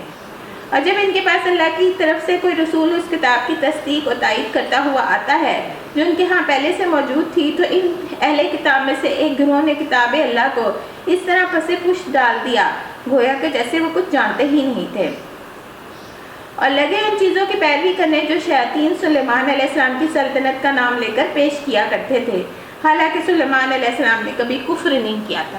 یعنی وہ کہتے تھے ہم جادو کرتے ہیں، تو سلیمان علیہ السلام جو تھے وہ بھی جادو کرتے ہیں، حالانکہ اللہ پاک کہتے ہیں کفر کو جادو تو تشبیہ دی گئی ہے کہ اللہ پاک کہتے ہیں حالانکہ سلیمان علیہ السلام نے کبھی کفر نہیں کیا تھا۔ کفر کے مرتکب تو وہ شیاطین تھے جو لوگوں کو جادوگری کی تعلیم دیتے تھے، وہ پیچھے پڑے تھے اس چیز کے جو بابل میں 2 فرشتوں ہاروت اور ماروت پہ نازل کی گئی تھی۔ یہ اللہ پاک نے آزمائش کے طور پہ یہ فرشتے اتارے تھے تاکہ یہ لوگ اس کی بات مان لیتے ہیں یا پھر اللہ کے احکام کی پیروی کرتے ہیں، لیکن وہ ان سے ہی تعلیم لینے لگے تھے جادو کی تاکہ وہ میاں بیوی کے درمیان جدائی پڑھواتے۔ حالانکہ وہ فرشتے جب بھی کسی کو تعلیم دیتے تھے تو پہلے صاف طور پہ متنبہ کر دیتے تھے کہ دیکھو ہم صرف ایک آزمائش ہیں، تو کفر میں مبتلا نہ ہونا یعنی کہ جادو نہ سیکھنا۔ پھر بھی یہ لوگ ان سے وہی چیز سیکھتے جس سے شوہر اور بیوی میں جدائی ڈال دیں۔ ظاہر تھا کہ اذن الہی کے بغیر وہ اس کے ذریعے سے کسی کو ضرر نہ پہنچا سکتے تھے، مگر اس کے باوجود وہ ایسی چیز سیکھتے تھے جو خود ان کے لیے نفع بخش نہیں تھی بلکہ نقصان دہ تھی، اور انہیں خوب معلوم تھا کہ جو اس چیز کا خریدار بنا اس کے لیے آخرت میں کوئی حصہ نہیں۔ کتنی بری متاع تھی جس کے بدلے انہوں نے اپنی جانوں کو بیچ ڈالا، کاش انہیں معلوم ہوتا۔ اور اگر وہ ایمان اور تقوی اختیار کرتے وَلَوْ أَنَّهُمْ آمَنُوا وَاتَّقُوا تو کیا ہوتا؟ تو ان کا اللہ کے ہاں اس کا وہ بدلہ ملتا، وہ ٹھکانہ ہوتا جو ان کے لیے زیادہ بہتر تھا۔ کاش کہ انہیں خبر ہوتی۔ لَوْ كَانُوا يَعْلَمُونَ یا ایھا الذین آمنوا لا تقولوا راعنا وقولوا انظرنا واسمعوا والکافرین عذاب الیم۔ حضور صلی اللہ علیہ وسلم کو باقاعدہ رائے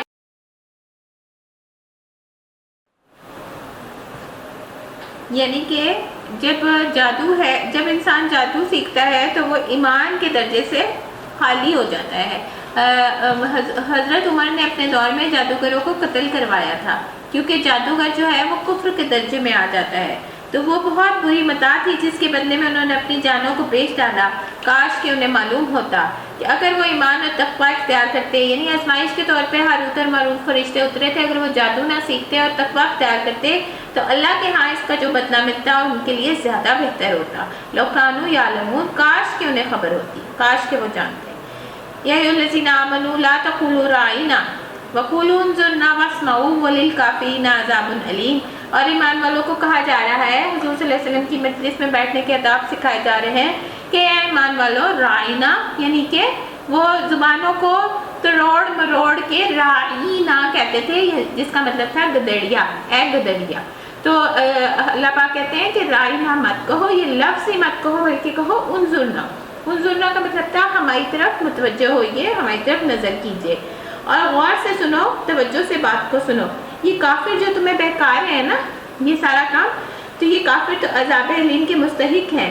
یہ لوگ جنہوں نے دعوت حق کو قبول کرنے سے انکار کر دیا ہے، خواہ اہل بیت میں سے ہو یا مشرک ہو، ہرگز یہ پسند نہیں کرتے کہ تمہارے رب کی طرف سے تم پر کوئی بھلائی نازل ہو۔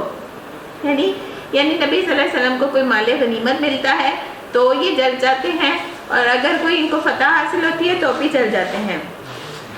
واللہ یختص برحمتہ من یشاء اللہ ذو الفضل العظیم، مگر اللہ جس کو چاہتا ہے اپنی رحمت کے لیے چن لیتا ہے اور وہ بڑا فضل فرمانے والا ہے۔ یہ قریش کے سردار کہتے تھے کہ یہ قرآن ایک یتیم مسکین پہ کیوں نازل ہوا، یہ کسی سردار پہ کیوں نہیں نازل ہوا؟ تو اللہ جسے چاہے اپنے کلام کے لیے مختص کر لے۔ ہم اپنی جس آیت کو منسوخ کر دیتے ہیں یا بھلا دیتے ہیں، اس کی جگہ اس سے بہتر لاتے ہیں یا کم از کم ویسی ہی۔ کیا تم جانتے نہیں ہو اللہ ہر چیز پہ قدرت رکھتا ہے؟ اس کو آیات نسخ کہتے ہیں، یعنی حضور صلی اللہ علیہ وسلم کو کچھ احکام آئے پھر وہ منسوخ ہو گئے تو اللہ پاک نے ان کو وہ آیتیں ہی بھلا دیں۔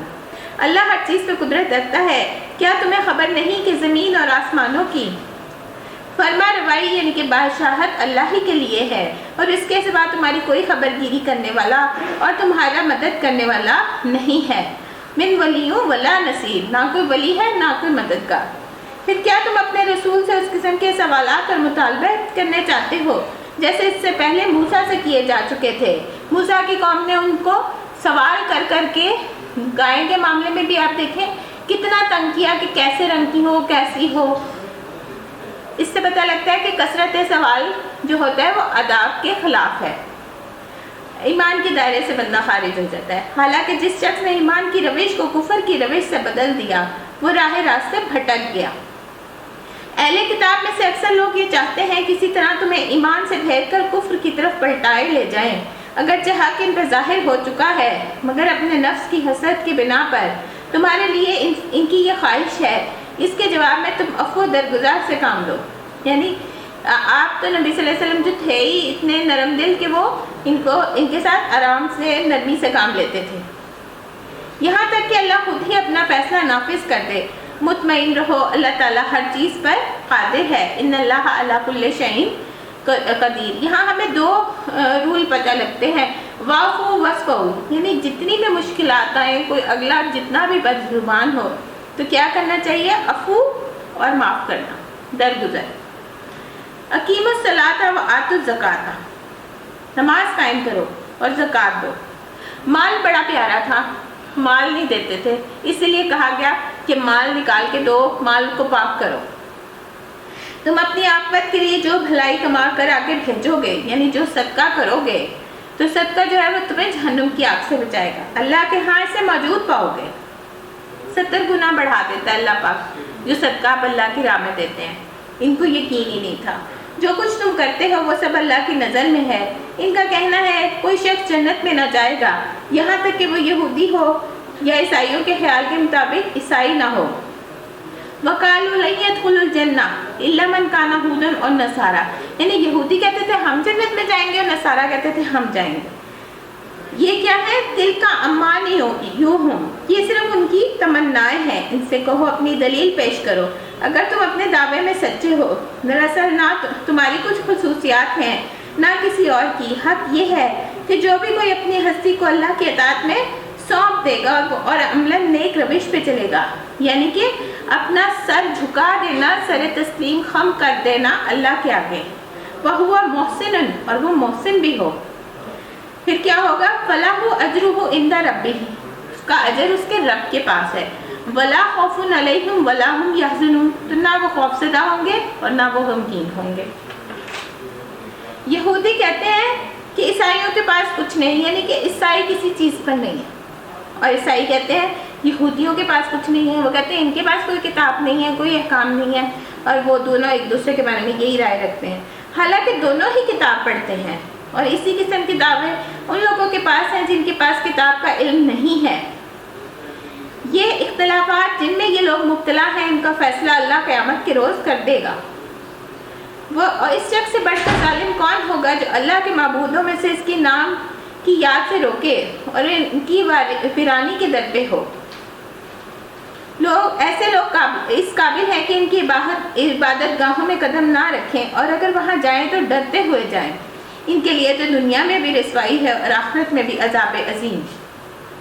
وَلِلَّهِ الْمَشْرِقُ وَالْمَغْرِبُ، اور اللہ کے ہی ہے مشرق اور مغرب، جس طرف بھی تم منہ کرو گے، رخ کرو گے، اسی طرف اللہ کا رخ ہے، اور اللہ بڑی وسعت والا اور سب کچھ جاننے والا ہے۔ ان اللہ واسع علیم، یہ دراصل تحویل کعبہ کا حکم ہے جو دوسرے پارے میں آئے گا، کہ جب اللہ کا حکم آیا اور دوسری طرف منہ پھیر لیا گیا خانہ کعبہ کی طرف، تو یہ مذاق اڑانا شروع ہو گئے نا کہ پہلے تو بیت المقدس کی طرف نماز پڑھ رہے تھے، اب آپ اس طرف چلے گئے ہیں۔ تو اللہ پاک کہتے ہیں کہ مشرق اور مغرب جو ہیں وہ اللہ کے ہیں، جہاں مرضی جو ہے وہ نماز پڑھو۔ اور حضور صلی اللہ علیہ وسلم کی تو خصوصیت بھی یہی ہے نا کہ ساری جگہ ساری زمین سجدہ گاہ بنا دی گئی۔ ان کا قول ہے کہ اللہ نے کسی کو بیٹا بنایا ہے۔ اللہ پاک ان باتوں سے اصل حقیقت یہ ہے، اللہ پاک ہے ان باتوں سے اصل حقیقت یہ ہے کہ زمین اور آسمان کی تمام موجودات اسی کی ملک میں ہیں، سب کے سب اس کے مطیع فرمان ہیں۔ وہ آسمان اور زمین کا پیدا کرنے والا ہے، وہ جس بات کا فیصلہ کرتا ہے وہ کیا کہتا ہے؟ کن، یقول لہو کن فیکن، تو وہ جس بات کا فیصلہ کرتا ہے اس کے لیے بس یہی حکم دیتا ہے کہ ہو جا، اور وہ ہو جاتی ہے۔ نادان کہتے ہیں کہ اللہ خود ہم سے بات کیوں نہیں کرتا، یا کوئی نشانی ہی ہمارے پاس کیوں نہیں آتی، کیونکہ تورات جو تھی وہ ایک کتاب کی صورت میں نیچے آئی تھی، تو یہ کہتے تھے کہ ہمیں لکھی پڑھی کتاب کیوں نہیں آتی، وہی کیوں ان کے دل پر اترتی ہے، وہ تو ہمیں نظر ہی نہیں آ رہی۔ ایسی ہی باتیں ان سے پہلے کے لوگ بھی کیا کرتے تھے، ان سے اگلے پچھلے گمراہوں کی ذہنیتیں ایک ہی جیسی ہیں۔ یقین لانے والوں کے لیے تو ہم صاف نشانیاں صاف نمایاں کر چکے ہیں، اس سے بڑھ کے نشانی کیا ہوگی کہ ہم نے تم کو علم حق کے ساتھ خوشخبری دینے والا اور ڈرانے والا بنا کے بھیجا ہے۔ اِنَّا أَرْسَلْنَاكَ بِالْحَقِّ بَشِيرٌ وَنَذِيرٌ، بشارت کس چیز کی؟ جنت کی بشارت ہے، اور نذیر کس چیز کی ہے؟ کہ خبردار کرنے والے ہیں کہ ڈر جاؤ ایمان والو جہنم کی آگ سے۔ اب جو لوگ جہنم سے رشتہ جوڑ چکے ہیں، یعنی جو جہنم میں جانے کا ارادہ کر ہی چکے ہیں، ان کی طرف سے تم ذمہ دار نہیں ہو اور نہ ہی جواب دہ ہو، کیونکہ آپ صلی اللہ علیہ وسلم کو اس بات کا بڑا قلق تھا کہ یہ لوگ بھی ایمان لے آئے۔ یہودی اور عیسائی تم سے ہرگز راضی نہیں ہوں گے، یہاں تک کہ تم ان کے طریقے پہ چلنے نہ لگ پڑو۔ صاف کہہ دو راستہ بس وہی ہے جو اللہ نے بتایا ہے، ورنہ اگر اس سے علم کے بعد جو کچھ تمہارے پاس آ چکا ہے تم نے ان کی خواہشات کی پیروی کی، تو اللہ کی پکڑ سے بچانے والا کوئی دوست اور مددگار تمہارے لیے نہیں ہے۔ من ولی ولا نصیر، کوئی ولی نہیں ہوگا، کوئی نصیر نہیں ہوگا۔ جن لوگوں کو ہم نے کتاب دی ہے وہ اسے اس طرح پڑھتے ہیں جیسے پڑھنے کا حق ہے۔ الذین آتینہم الکتاب یتلونہ حق تلاوتہ، اور حق تلاوت کیا ہوتی ہے؟ سمجھ کے پڑھنا، زیر زبر کے ساتھ تو پڑھنا ہے ہی، سمجھ کے اس کے اندر اتر کے پڑھنا۔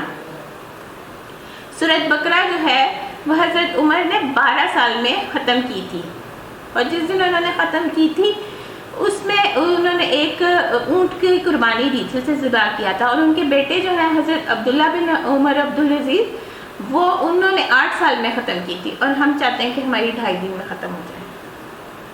وہ اس پر سچے دل سے ایمان لاتے ہیں، اور جو اس کے ساتھ کفر کا رویہ اختیار کرے وہی اصل میں نقصان اٹھانے والے ہیں۔ فَأُولَٰئِکَ هُمُ الْخَاسِرُونَ۔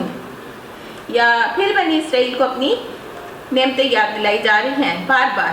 یا بنی اسرائیل اذکروا نعمتی التی انعمت علیکم وانی فضلتکم علی العالمین۔ اے بنی اسرائیل یاد کرو میری وہ نعمت جسے میں نے تمہیں نوازا تھا، اور یہ کہ میں نے تمہیں دنیا کی تمام قوموں پہ فضیلت دی تھی۔ اور ڈرو اس دن سے جب کوئی کسی کے ذرا کام نہ آئے گا، نہ کسی سے فدیہ قبول کیا جائے گا۔ اس دن باپ چاہے گا کہ بیٹے کو جھونک دوں اور میں بچ جاؤں اور فدیہ دے دوں، لیکن اس دن تو سونا بھر کے، زمین بھر کے سونا بھی دیا جائے گا تو وہ قبول نہیں ہوگا۔ نہ ہی کوئی سفارش آدمی کو فائدہ دے سکے گی، اور نہ ہی مجرموں کو کوئی مدد کہیں سے پہنچے گی۔ وہ اتنا جہو جلال کا دن ہوگا کہ کوئی دم بھی نہیں مار سکے گا۔ یاد کرو جب ابراہیم کو اس کی رب نے چند باتوں میں آزمایا، اور ان میں سے وہ سب پہ پورا اتر گیا، یعنی آگ میں کودنا تھا تو آگ میں کود گئے، تو ان کو چھوڑنا تھا حضرت ہاجرہ کو، تو حضرت ہاجرہ کو ایک بچے کے چھوٹے کے ساتھ مکہ کی بے آب و گیا وادی میں چھوڑ کے آ گئے، کیونکہ اللہ کا حکم تھا۔ پھر اس کے بعد قربانی کا آتا ہے، اپنے بیٹے کو اسماعیل کو قربان کرنا تھا تو وہ بھی انہوں نے کر دیا۔ تو اس نے کہا میں تجھے سب لوگوں کا پیشوا بنانے والا ہوں۔ ابراہیم نے عرض کیا اور کیا میری اولاد سے بھی یہی وعدہ ہے؟ اس نے جواب دیا میرا وعدہ ظالموں سے متعلق نہیں ہے، یعنی کہ ہم سب حضرت ابراہیم کی اولاد میں سے آتے ہیں، یہودی بھی حضرت ابراہیم کو مانتے ہیں اور نصارہ بھی مانتے ہیں، لیکن اب وہ ایمان نہیں لاتے تو اولاد تو وہ بھی ہوئی نا، تو وہ اللہ کہتا ہے میرا وعدہ ظالموں کے لیے نہیں ہے۔ اور ظالم کون ہوتے ہیں؟ جو شرک کرتے ہیں۔ اور یہ کہ ہم نے اس گھر کعبے کو لوگوں کے لیے مرکز اور امن کی جگہ بنایا ہے، وَإِذْ جَعَلْنَا الْبَيْتَ مَثَابَةً لِلنَّاسِ وَأَمَانًا، امن کی جگہ۔ اس لیے جب حضرت عثمان کے اوپر حملہ ہوا قتل کا، تو انہوں نے اب مدینہ میں بھی اپنا جو تھا وہ تلوار نکالنے کا حکم نہیں دیا تھا، اور لوگوں کو یہی حکم دیا ہے کہ ابراہیم جہاں عبادت کے لیے کھڑا ہوتا ہے اس مقام کو مستقل جائے نماز بنا لو۔ اور ابراہیم اور اسماعیل کو تاکید کی تھی کہ میرے اس گھر کو طواف اور اعتکاف اور رکوع اور سجود کرنے والوں کے لیے پاک رکھو۔ اور یہ کہ ابراہیم علیہ السلام نے دعا کی اے میرے رب اس شہر کو امن کا شہر بنا دے، کیونکہ پہلے جو تھا مکہ میں بہت زیادہ لوگ آ کے حملے کرتے تھے، مال و دولت لوٹ کے چلے جاتے تھے۔ تو جس دن سے حضرت ابراہیم نے یہ دعا کی اس کے بعد سے کیا ہوا کہ وہ امن کا شہر بن گیا۔ اور آپ دیکھیں پھل کی بھی دعا کی تھی، تو ہر دنیا جہان کا پھل وہاں ہوتا ہے۔ اس کے باشندوں میں سے جو اللہ تعالیٰ اور آخرت کو مانے انہیں ہر قسم کو پھلوں کا رزق دے۔ جواب میں اس کے رب نے فرمایا اور جو نہ مانے گا دنیا کی چند روزہ زندگی کا سامان تو میں اسے بھی دوں گا، یعنی اللہ تعالیٰ کافروں کو بھی دیتا ہے اور منافقوں کو بھی دیتا ہے، مگر آخر کار اسے عذاب جہنم کی طرف گھسیٹوں گا، وہ بدترین ٹھکانہ ہے۔ وَإِذْ يَرْفَعُ إِبْرَاهِيمُ الْقَوَاعِدَ مِنَ الْبَيْتِ وَإِسْمَاعِيلُ رَبَّنَا تَقَبَّلْ مِنَّا إِنَّكَ أَنْتَ السَّمِيعُ الْعَلِيمُ۔ اچھا اب وہ دیواریں اٹھا رہے ہیں، اور ایک پتھر تھا جس کو جو کہتے ہیں کہ جنت سے آیا تھا، اس پہ وہ کھڑے ہو جاتے تھے، اور وہ پتھر جو تھا وہ لفٹ کی طرح اوپر چڑھتا جاتا تھا، اور وہ جیسے جیسے دیواریں اٹھاتے جاتے تھے وہ اوپر جاتا جاتا تھا، جس پہ ان کے پیروں کے نشان ہیں، جس کو مقام ابراہیم بھی کہتے ہیں۔ اور یاد کرو ابراہیم علیہ السلام اور اسماعیل علیہ السلام جب اس گھر کی دیواریں اٹھا رہے تھے تو دعا کرتے جاتے تھے، یعنی کہ دل میں یہ تکبر نہیں تھا، دل میں یہ تھا کہ اللہ پاک قبول کر لے، اے ہمارے رب ہم سے یہ خدمت قبول فرما لے جو سب کی سننے اور سب کچھ جاننے والا ہے۔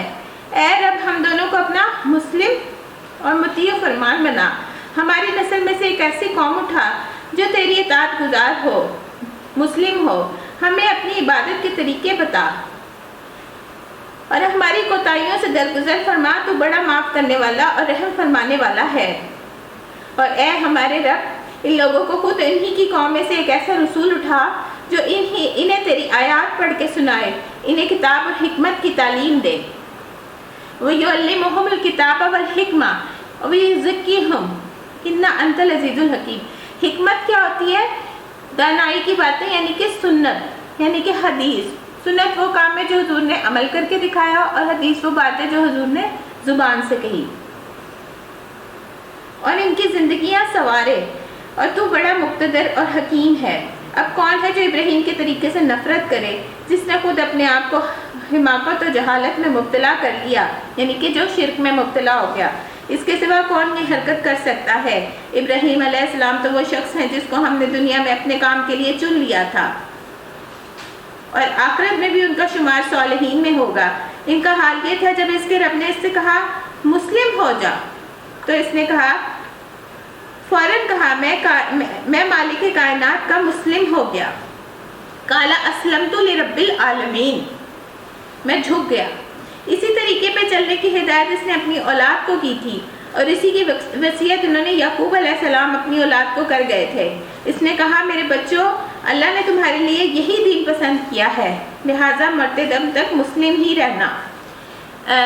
یعقوب علیہ السلام کا دوسرا نام اسرائیل ہے، اس لیے اسے بنی اسرائیل کہتے ہیں، یعنی کہ بنی کا مطلب ہوتا ہے بیٹا، اسرائیل کے بیٹے۔ اس نے کہا، میرے بچوں، اللہ نے تمہارے لیے یہی دین پسند کیا ہے، لہٰذا مرتے دم تک مسلم ہی رہنا۔ پھر کیا تم اس وقت موجود تھے جب یعقوب علیہ السلام اس دنیا سے رخصت ہو رہا تھا؟ اس نے مرتے وقت اپنے بیٹوں سے پوچھا، بچوں، میرے بعد تم کس کی بندگی کرو گے؟ ان سب نے جواب دیا، ہم اسی خدا کی بندگی کریں گے جسے آپ نے اور آپ کے بزرگوں نے ابراہیم علیہ السلام، اسماعیل علیہ السلام اور اسحاق علیہ السلام نے خدا مانا ہے۔ پھر ہم اسی کے اطاعت گزار ہیں۔ جو کچھ وہ لوگ تھے جو گزر گئے، جو کچھ انہوں نے کمایا ان کے لیے تھا، اور جو کچھ تم کماؤ گے وہ تمہارے لیے ہے۔ تم سے یہ نہ پوچھا جائے گا کہ وہ کیا کرتے تھے، یعنی کسی کے اعمال کی سزا آپ کو نہیں ملے گی۔ یہودی کہتے ہیں یہودی ہو تو راہ راست پاؤ گے، عیسائی کہتے ہیں عیسائی ہو تو ہدایت ملے گی۔ ان سے کہو نہیں، بلکہ سب کا چھوڑ کر ابراہیم کا طریقہ۔ ابراہیم کا مشرکوں میں سے نہ تھا، وما کان من المشرکین، بلکہ ان کے لیے کون سے الفاظ آئے؟ حنیفا مسلما، جہاں بھی ابراہیم علیہ السلام کی بات ہے، یکسو مسلمان تھے۔ قولوا آمنا باللہ وما انزل الینا وما انزل الی ابراہیم واسماعیل واسحاق ویعقوب والاسباط وما اوتی موسیٰ وعیسیٰ وما اوتی النبیون من ربہم لا نفرق بین احد منہم ونحن لہ مسلمون۔ اور اے مسلمانوں، کہو کہ ہم ایمان لائے اللہ پر اور اس کی ہدایت پر جو ہماری طرف نازل ہوئی ہے، اور جو ابراہیم، اسماعیل، اسحاق، یعقوب اور اولاد یعقوب کی طرف نازل ہوئی تھی، اور جو موسیٰ اور عیسیٰ اور تمام دوسرے پیغمبروں کی طرف رب کی طرف سے دی گئی تھی، ہم ان کے درمیان کوئی تفریق نہیں کرتے۔ یعنی کہ ایک نبی کا انکار تمام نبیوں کا انکار ہے، انسان کفر کے درجے میں آتا ہے۔ سب کو مانتے ہیں، حضرت محمد کا انکار کرتے ہیں، اسی لیے جو ہوتا ہے نا وہ ایمان کے درجے سے خالی ہوتا ہے۔ پھر اگر وہ اسی طرح ایمان لائیں گے جس طرح تم ایمان لائے ہو تو وہ ہدایت پر ہیں، اگر اس سے منہ پھیریں گے تو کھلی بات ہے کہ وہ ہر دلہی میں پڑ گئے۔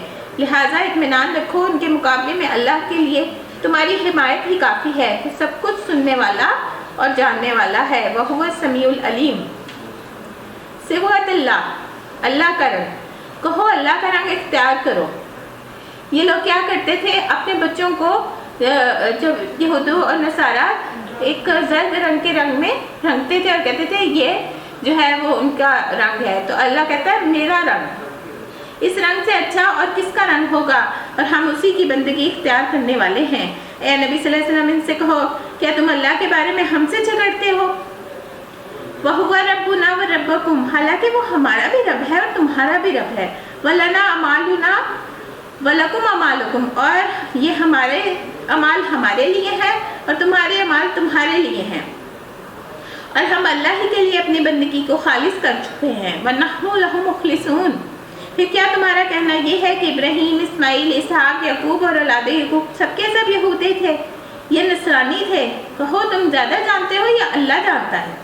اس شخص سے بڑھ کر ظالم کون ہوگا جس کے ذمہ اللہ کی طرف سے ایک گواہی ہو اور وہ اسے چھپائے؟ گواہی کیا تھی کہ نبی صلی اللہ علیہ وسلم سچے نبی ہیں اور ان کی آمد کا ساری ان کی کتابوں میں بتایا گیا تھا اور انہوں نے ان کی آمد کو چھپا لیا۔ تمہاری حرکات سے اللہ غافل نہیں ہے۔ وَمَا اللَّهُ بِغَافِلٍ عَمَّا تَعْمَلُونَ۔ وہ کچھ لوگ تھے جو گزر چکے، ان کی کمائی ان کے لیے تھی اور تمہاری کمائی تمہارے لیے ہے۔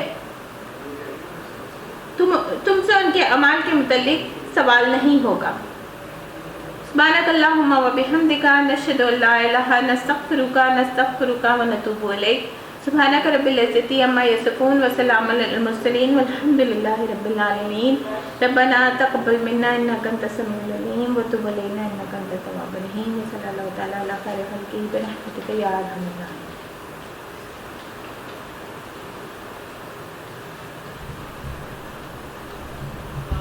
اللہ اللہ